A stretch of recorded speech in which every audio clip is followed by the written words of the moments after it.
Thank you, Dr. Naran Mathula. Next, Mr. James Mutugal.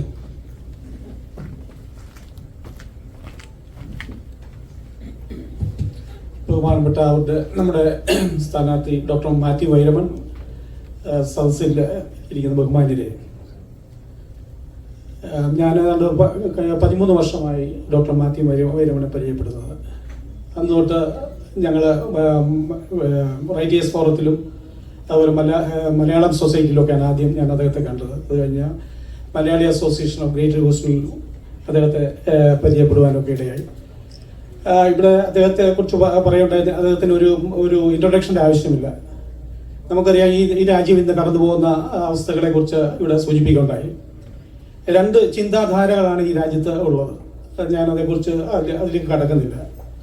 അപ്പം നമുക്കറിയാം, അദ്ദേഹം ഏതാണ്ട് ഒരു 7-8 വർഷങ്ങൾക്ക് മുമ്പാണ് ഞങ്ങൾ ആലോചിച്ച് ഇവിടെ ഒരു ഇൻഡോ അമേരിക്കൻ റിപ്പബ്ലിക്കൻ ഫോറം എന്ന് പറയുന്ന ഒരു സംഘടന ഇവിടെ തുടങ്ങുകയുണ്ടായി. ഇവിടുത്തെ റിപ്പബ്ലിക്കൻ പാർട്ടിയുടെ ഒഫീഷ്യൽസ് വന്ന് ഉദ്ഘാടനം ചെയ്ത മലയാളികളുടെ ആദ്യത്തെ സംഘടന അതാണ്.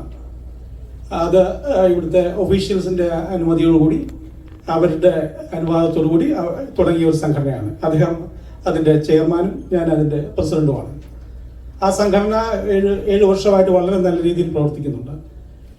എന്തുകൊണ്ട് ഞങ്ങൾ അതെന്തുകൊണ്ട് അത് തുടങ്ങിയെന്ന് ചോദിച്ചു കഴിഞ്ഞാൽ, നമ്മുടെ ആളുകൾ, നമ്മുടെ കമ്മ്യൂണിറ്റിയിലുള്ള ആളുകൾ രാഷ്ട്രീയത്തിലേക്ക് കടന്നു വരേണ്ട ഒരു ആവശ്യമാണ്. വളരെ നല്ല ആളുകൾ രാഷ്ട്രീയത്തിലേക്ക് വന്നാൽ മാത്രമേ നമ്മുടെ രാഷ്ട്രം നന്നാവത്തുള്ളൂ. നമ്മൾ ഇന്ത്യയിലാണെങ്കിൽ നമ്മൾ പഞ്ചായത്ത് ഇലക്ഷനിലും, ഒരു സിറ്റിസൺ ആയിരിക്കുന്ന ഒരു വ്യക്തി പഞ്ചായത്ത് ഇലക്ഷനിലും മുനിസിപ്പൽ ഇലക്ഷനിലും കോളേജ് ഇലക്ഷൻ തൊട്ട് നമ്മൾ മത്സരിക്കും. എന്നാൽ ഇവിടെ വന്നു കഴിഞ്ഞാൽ, ഈ രാജ്യത്ത് വന്നു കഴിഞ്ഞാൽ ജോലി ചെയ്യുക, തിരിച്ച് മടങ്ങി വീട്ടിൽ പോവുക എന്നുള്ള കാര്യം മാത്രമാണ് നമ്മുടെ മലയാളികൾ കൂടുതലും ചെയ്യുന്നത്.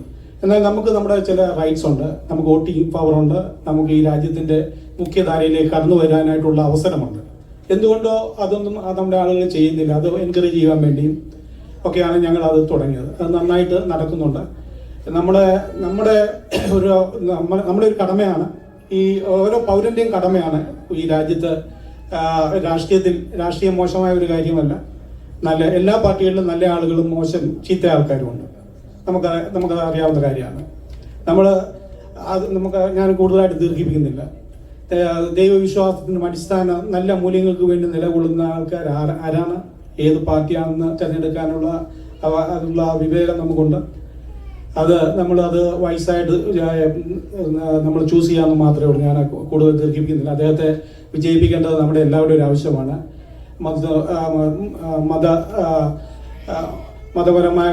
മതവർഗീയ കാര്യങ്ങൾക്കൊന്നും ഉപരിയായിട്ട് നമ്മൾ അതിലൊന്നും ചിന്തിക്കുന്ന ആളുകളല്ല. നമ്മൾ മലയാളികളെ സംബന്ധിച്ച് നമുക്കറിയാം. എല്ലാവരും അദ്ദേഹത്തിന് വേണ്ടി പ്രവർത്തിക്കണം. എല്ലാവരും അദ്ദേഹത്തിന് വോട്ട് ചെയ്ത് നല്ല ഭൂരിപക്ഷത്തോടുകൂടി ഇപ്രാവശ്യം ജയിക്കുമെന്നുള്ള കാര്യത്തിൽ ഒരു തർക്കവുമില്ല.